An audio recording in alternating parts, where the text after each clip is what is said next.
De Janeiro has just announced that the mayor came out and said they're going to put now 1% of the city's total treasury into cryptocurrency.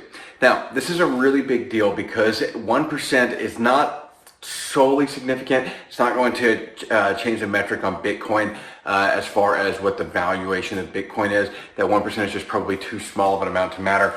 It's still substantial, don't get me wrong, but it's probably not going to move the meter in any marketable way. What it does mean is it means that we're continuing down this domino effect of now state, local, and federal institutions not buying into their own country's currency or trying to hedge their bets against a worldwide collapse of currency. So do I think that this means that all currencies are going to collapse and that everything eventually is going to be on Bitcoin or whatever, different types of currency, whatever different cryptocurrency? No, not necessarily. But I do think it means that people are putting their money into an asset that has built-in deflation over inflation, and it's a great way to store money, and it's going to become a larger percentage of the money pool, specifically for the countries that maybe have a fairly volatile dollar or even a weak dollar. This is a great way for them to put money into something that seems to be growing in value rather than decreasing in value. So in a lot of ways, those third world, more undeveloped countries almost have an advantage because they can take a little bit of a risk.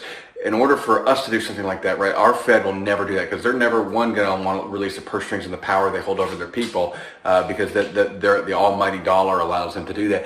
But two, nobody's going to ever be willing to admit that the dollar is declining in value, even though we see it year over year with inflation. None of our talking heads up at Washington are ever going to admit that. So what that means then is that our dollar would be the last one to ever invest in something like that. We'd probably outright ban it prior to doing that. Problem with banning it is that it's because of the decentralized nature of it, yeah, you can ban it, but it doesn't mean that people can't purchase it, right? And it doesn't mean that I can't simply drive over the border, go into Mexico and purchase it from a coffee shop in Tijuana. You can't ban it in all countries. And so just because you made it illegal for me to purchase it here, it's virtually an unenforceable law that and I don't think they're going to do that, but if that were to ever happen, it'd be fairly easy for somebody to just buy some while they're on vacation somewhere. Next time, if you go out of the country once a year for a holiday, you can go buy some when you're out on your vacation, store it in a ledger, and unless they make some weird law that ledger can't be brought back into the U.S., you would have the ability to store that. And so I think that that's really important to realize is that it's virtually unenforceable to try to make it illegal, right? China's dealing with this right now because they've made cryptocurrency virtually illegal, but it doesn't mean that it's not being bought and sold and that people aren't using it. The same thing will be here. It's a great way to store value. It's a great way to transfer value internationally, right? I can only take so much gold with me on an airplane, and $10,000 or more, and I have to announce it to everybody and let everybody know that I'm taking this and file all the tax forms on it. But cryptocurrency, it already is everywhere. It's in my Coinbase wallet. All I got to do is log on in Europe and I can transfer it over. If I open up a bank account there, I can transfer money to that bank account using nothing but a routing number and account number, especially as we start changing out of the SWIFT system for transferring money from country to country, and we start using something like Ripple or what's the other one, XLM, the Lumens, I forget I own some, I can't remember the name. I think it's XLM if I remember right as the ticker for it. But anyways, if we start switching out of something like that SWIFT system and switching into something more crypto-based, we're going to see increased value on these. And so this is just a domino falling into place. This is not a major indicator, but this is one more domino that just got tackled over and is leaning and falling.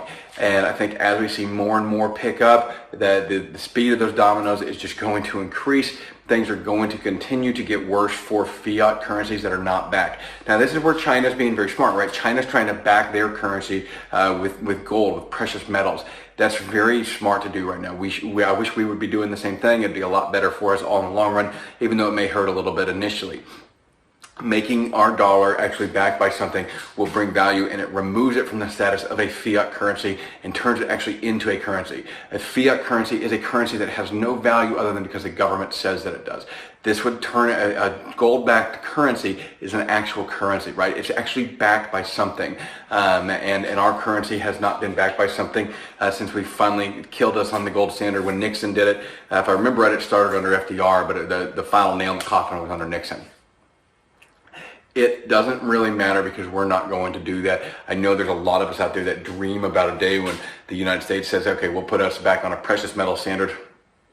Guy, that's never going to happen. That would remove the Fed's ability to just print money and pay their debts. When you look at the Fed, the Treasury, and the bank, basically they play this massive shell game of transferring money around. Putting us on a gold standard takes that away from them, and they can't do that. And it makes a stronger economy, absolutely, but it weakens their power. They're never going to vote to have that happen. So the only way out of it and around it is to move into assets that are tradable, cryptocurrency being one of them. Unfortunately, Amazon is never going to accept gold coins as payment, but what they will accept is cryptocurrency. That is coming, right? Amazon is starting their coin. It's going to be just a matter of time before you can pay your Amazon items through cryptocurrency and have something sold and bought over here and have it transferred. Now, this is a good thing because the more companies that get involved with it, the more larger companies, it does a couple things. One, it's going to change the tax regulations on how this is all done. The reason being is because Amazon, Walmart, these massive corporations that have the lobbying power to actually get laws changed, it behooves them, if they want to have cryptocurrency, it's going to behoove them to change the tax laws to where I can buy and sell out of cryptocurrency and only pay on the money that I've actually made from it, and make it easier for me to do transactions and trades within cryptocurrency, right? So what ideally would happen is that, and it makes sense from everybody's perspective except for the government's, is that we can buy and sell within crypto and we only pay taxes when we pull that money out and turn it into US dollars. So that, if enough large businesses start actually accepting it, has potential to happen. I'm not saying it will happen, but it certainly has potential to happen because they have the lobbying power to make something like that work. So what we want is we want the Teslas, we want the Amazons, we want the Walmarts to actually start using crypto. And that's going to make a couple of things also happen simultaneously. It's going to make us to where we have like debit cards that are cryptocurrency, right? We already see that coming with Coinbase. Coinbase has already launched they're doing all their R&D stuff right now to start their debit card. It's going to be a very expensive transaction process because you'll have to pay the transaction process, the taxes and everything, all the swipe of that card, but it's going to allow people to use their cryptocurrency. That's the question, how do I get around that? So there's going to have to be some lobbying done and some changes to the tax regulations and the tax codes to make it to where that money can be transitioned in and out a little bit easier without being taxed on every move. So even though the IRS thought that they were outsmarting everybody at the get-go with it and making it to where that you had to pay taxes on all these moves, that's going to change. I don't see that happening for them long-term, simply because crypto is going to be too big of a part of our market. And eventually, the Fed is going to realize there's a way for them to capitalize on that and make money on it.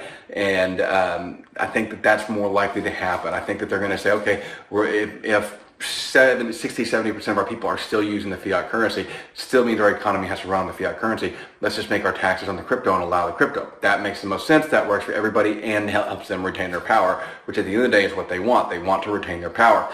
Now, that makes it to where you and I, doing private transactions, can remove the Fed's power out of those transactions because you and I can simply just change those bitcoins or those currencies or whatever, and then we don't have to actually pay taxes on that transaction. Currently, right now, we do, so hopefully this will change in the future. The tax code is an ever-changing thing because it's so arbitrarily written and regulatory and it's not actually legislated. It's all this weird thing, but cryptocurrency is not over with as far as in the U.S., as far as our taxes. It's not an end of the story right now. So we want to be on the right side of change, and we're hoping that Washington will change it correctly. The way that happens is getting big businesses involved in this. So it's a good thing that Amazon's doing their Amazon coin.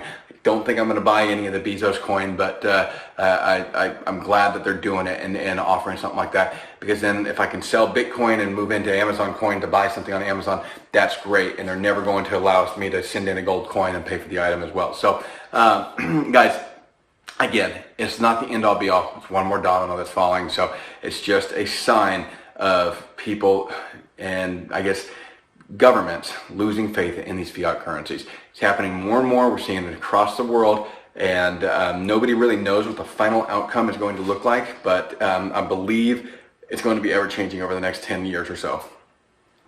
Thanks guys for watching. I really appreciate it. If you've made it this far, please pound that like button. Hit the subscribe button if you haven't already done so. That really does help me out, and share this video. I am not a crypto expert by any means. I just see the writing on the wall, and I understand how the government works.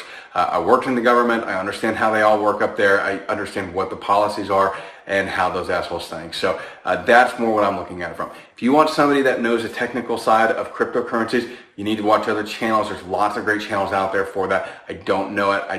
I'm not a huge techie guy. I know enough to be dangerous with it and to be able to buy some crypto. So thanks again for watching, y'all. I really appreciate it.